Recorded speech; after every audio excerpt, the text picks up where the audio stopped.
Healthy people do not understand unhealthy people. Healthy minds do not understand broken minds. And it's such a deep concept because we're dealing today with broken people and healthy people can't understand them. You just, Baruch Hashem, if you can't understand someone who wants to die. Baruch Hashem, if you don't understand someone who's suffering from depression, anxiety. And when those people who don't understand sick people look at them, they say all the wrong things. They say things that are offensive and they can't figure out, what did I do? And it's because they really don't understand the mindset of a broken brain. And I'm so happy that there's people left in this world that aren't in pain.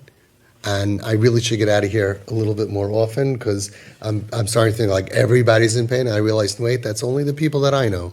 It's only people that come to me, you know. You can go out, and I had my friend of mine, my tzaddik friend of mine, the Yosef Chaim life of the Shiva Satmar.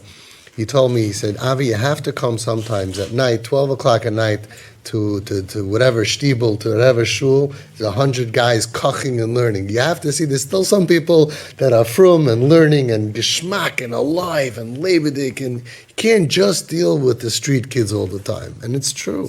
It's true. Right? The problem is there's a lot of people that they're suffering, and when Ani v'Rosh nifkashu, says in Mishlei, Shlomo Melech says, Oisei kulam Hashem, when the poor man meets the rich man, you know, the Eibishter made both of them. But the rich man doesn't understand the poor man's mentality, and also the rich man doesn't understand the breakdown of being poor for 5 years, 7 years, 9 years, and he'll look at the poor man doing something and say, like, oh, that doesn't make any sense. Well, it didn't make sense to him either when he used to have money, and then go through the breakdown of losing all your money, and you'll end up doing strange things. People who have pain in their brain end up doing strange things. And when you try to get them to explain it, it's so hard for them, and it just angers and frustrates them. I'll give you an example. When you're having a geschmacka conversation with somebody who's normal, you could say, why did you, ... How come you, right? That's a normal thing to say. And the guy will explain to you why he did it, why he didn't do it, what's he all about. When someone is suffering, someone who went through childhood trauma, someone who we have fMRIs of their brain that show that there's parts of the brain that are damaged because of the pain that they went through, someone who has depression, anxiety, and they do something, and you say, why did you, whatever, they can't explain it to you because they have to take you back to understand so much about their life and their pain in order to make sense out of what they did. So here's where it comes down for us. I always tell parents, don't ask questions. Where, why, how, when, what. Stop it. It makes people crazy to go and explain myself to you. It makes me crazy. That's how they feel. And parents will say, I totally accept my kid. What's wrong with saying, why did you, whatever? How come you, what's wrong with that? And I tell them, because you're judging. And they say, I'm not judging. I'm judging means you're wrong, you're bad. I didn't say you're wrong, you're bad. I just said, why did you, da-da-da-da-da? How come you did da-da-da-da? That's not judging. That's just asking. But think about it. Open your hearts and try to imagine. The fact that you're asking somebody, why did you, how come you, is coming because you're judging. Where's the judgment? Because if you really, really believe, Havedanas kala adam l'kafschus, if you really believe, al toden es chavercha ad shetakilum kaimai, then you don't question them. You assume that you had a reason. So you have somebody in the family that had a breakdown, had depression, anxiety, suicidal, chas v'shalom, what all these things, and then they come an hour late to the wedding. Imagine that they were sick in the hospital. You wouldn't say, why are you late?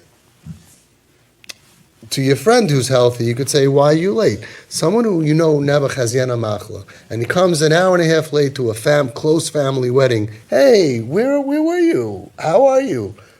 If you have somebody next to you, your wife is next to you, you know what you're going to feel in your rib? And you're going to be like, what? What'd I do? What's wrong? The answer is, you idiot, it's wrong because don't you realize this person is sick? So if they came late, they probably have a good reason. It's probably not because they forgot. It's probably not because they don't care. There's probably a good reason. When you go over to someone in pain, right, you go to someone who's acting strange or different, and you ask them a question, it's the same jab into the rib. Why are you asking me? Because you think I don't care? You think I'm bad? You think I'm stupid? Right? Someone would go over to a girl who would come into a wedding, not sneistic, very not sneistic, and say, why do you come like that? You're challenging her. You're saying it in a question mark, so you're defending yourself that you're not challenging her, and you really accept, I really want to know. I really want to understand. Even I would say the same answer that the girl would say, which is beep, beep, beep. Because you're so off. You can't go to somebody who's doing something different and just expect, and you know what you'll get? Either get out of my face or you'll get a superficial answer. Because the real answer has to be b'kai b'draish. Let me explain to you what happened to me and why I can't dress tznius and how I feel. Like a girl said that I can't wear tznius. What do you mean you can't wear? A healthy person does not understand a broken brain. A healthy person says, what do you mean you can't? What do you mean you can't? We have girls outside in the winter, freezing, and they won't cover themselves up. The Goyim are already covered up, but the frum kids who grew up frum, who are traumatized, can't cover themselves up. Why? So just because you have a question of why, doesn't mean that they have to answer it. The answer is not going to be anything superficial like your friend. You ask your friend, hey, why'd you come late to the wedding? Oh, I had a flat tire, I wasn't feeling well. It's all superficial reasons. You go to someone who has a brain pain in their brain, the answer is so deep, they can't even explain it to you. It's like, you have 10 hours for me? You have 20 hours for me? Can I explain to you how I feel? And they don't always want to. And you don't deserve that answer unless you've proven your loyalty to them. So when you go over to somebody who's in pain, somebody who's struggling, and you ask them, why? How come you? Why do you have to? Where were you? You don't realize that to the broken person, it's an attack. They feel traumatized, they feel attacked, they feel interrogated, they leave those places. Now think deeper. Is it an attack or is it not an attack? Who's right? The answer is the healthy brain does not understand the broken person. To the broken person, you're attacking me. Because why can't you just say, hi, good to see you? Why do you have to say, why do you dress like that? How come you came 2 hours late? Why didn't I see you by the wedding? And we would never do that for physical illness, and we have to learn to stop doing that for people who are suffering. Because it's not a superficial little answer. It's something very deep that's going on for a long time. You have to close your mind and open your heart and stop asking because you can't even handle the answer.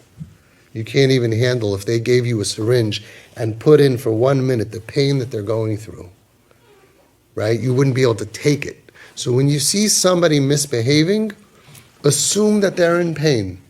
And if they're in pain, then it